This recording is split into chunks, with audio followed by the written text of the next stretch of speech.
トン豪華滅却ように願う未来に何度でもずっと食らいつくこの間違いだらけの世界の中君には笑ってほしいからもう誰も傷つけない強くなりたいんだよ僕が僕でいられるように。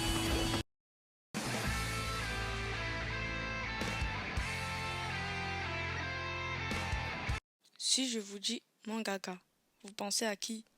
Je vais vous raconter une histoire. Un homme est né le 1er janvier 1975 à la préfecture de Kumamoto au Japon.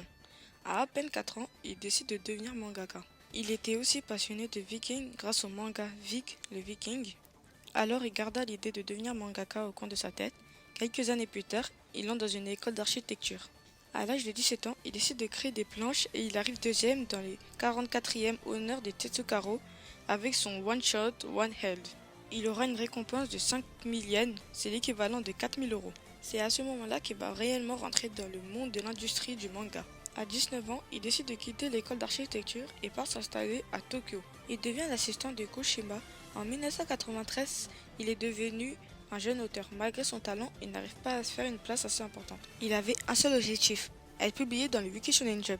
C'est un magazine qui sort chaque semaine où il a plusieurs chapitres de plusieurs mangas. Quelques temps après, il remporte le prix Off Step avec son manga Ikeyaku. À partir de ce moment-là, il décide d'arrêter les concours car il pense que c'est pour les débutants.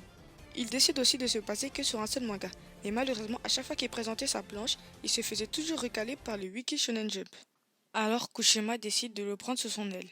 Chaque semaine, pendant un an, il lui présenta son œuvre à Kushima, mais Kushima n'était pas tendre avec lui. Oui, il n'hésitait pas à critiquer son travail pour l'aider à progresser. Kushima voulait qu'il devienne le plus grand mangaka. Parfois, ils se disputaient car il était un peu trop sévère avec lui. Il lui arrivait même à s'obstiner à faire les modifications conseillées par Kushina. Mais au final, ses planches ne furent pas acceptées. Il venait toujours s'excuser auprès de Kushima.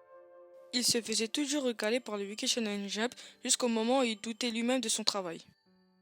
Kushima ne voulait pas qu'il devienne un auteur avec beaucoup d'assurance et qu'il finisse par devenir paresseux. Mais ce jeune auteur avait une idée très précise. À première vue, dessiner des pirates, des samouraïs, des fruits bizarres, un univers bien à lui, un trésor qui est le plus grand mystère, c'est une idée assez inédite. Et pourtant, il va tenter sa chance. Ce manga appelé One Piece va être accepté en 1987 par le Wiki Shonen Jump. One Piece prendra une très grande ampleur. Le 20 octobre 1999, la Toei Animation décide de lui faire confiance et One Piece sera produit en animé. C'est à ce moment-là que la popularité de One Piece va exploser. Cet homme qui est Eiichiro Oda verra son rêve exaucé. Depuis ce jour-là, One Piece sera toujours publié dans le Wiki Shonen Jump. Entre 2000 et 2002, il va être nominé 3 fois au prix culturel Osamu Tezuka.